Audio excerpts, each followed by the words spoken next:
Hello दोस्तों, मैं बात करूंगा आज 1967 की। चीन की सैनिकों के इस दुस्साहस को देखते हुए ये बिल्कुल अब हमको अहद कर लेना चाहिए कि हमारी भारतीय सेना को 1967 चीन को याद दिला देना चाहिए। ये चीनी बार बार हमें 1962 याद दिलाते हैं, इनको याद रखना चाहिए कि 1967 उसके बाद में हुआ है और उनको ये याद रखना चाहिए।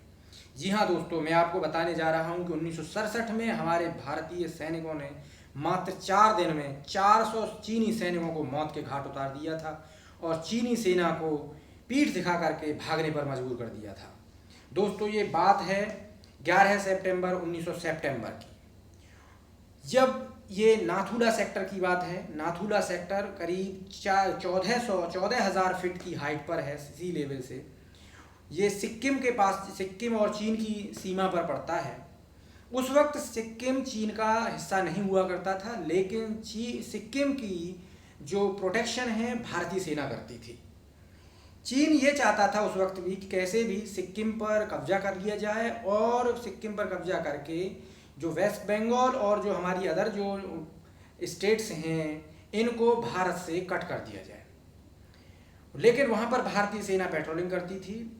डेली की पेट्रोलिंग से बचने के लिए भारतीय सेना ने सिक्किम की बाउंड्री पर वायर फेंसिंग करना शुरू कर दिया।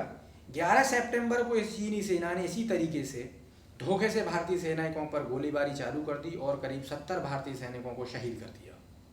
लेकिन उस वक्त भारतीय सेना ने ये अहद कर लिया था कि अब चीनियों को सबक सिखाना है, इनको जो 1962 की खुमारी है उससे बाहर ही लाना है।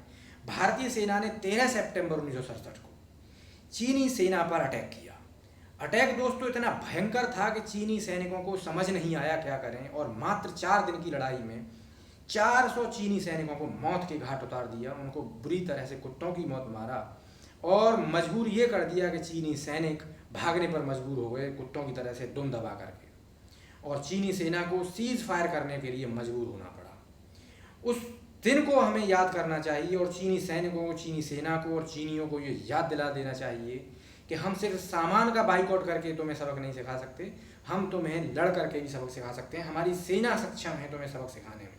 सामान तो एक अलग चीज़ है, वो हमारी जनता कर रही है, लेकिन हमारी सेना इनको सबक सिखाने में सक्षम है। चीन को मजबूर होना पड़ा था सिर्फ 4 दिन के युद्ध में। इनको मालूम होना चाहिए कि अब भारत देश 1962 वाला नहीं है। और आपको ये भी मैं बाद में एक वीडियो बनाऊंगा कि 1962 में भी इन चीनियों ने धोखे के साथ भारत पर अटैक किया था। अगर ये धोखा नहीं करते तो इस तरीके की चीज़ें नहीं होती उस वक्त भी। ये चीनी इसी तरीके से धोखे के साथ अटैक करते हैं। मात्र 4 दिन में भारतीयों ने इनको धूल चटा दी थी, वही दोहराने की ज़रूरत है। भारतीय सेना सक्षम है इनको धूल चटाने के लिए। और भारत ने 15 सितंबर 1967 को सीज फायर करके चीनियों को माफ़ किया था और अपनी वायर फेंसिंग का आगे का काम वहाँ पर जारी रखा था।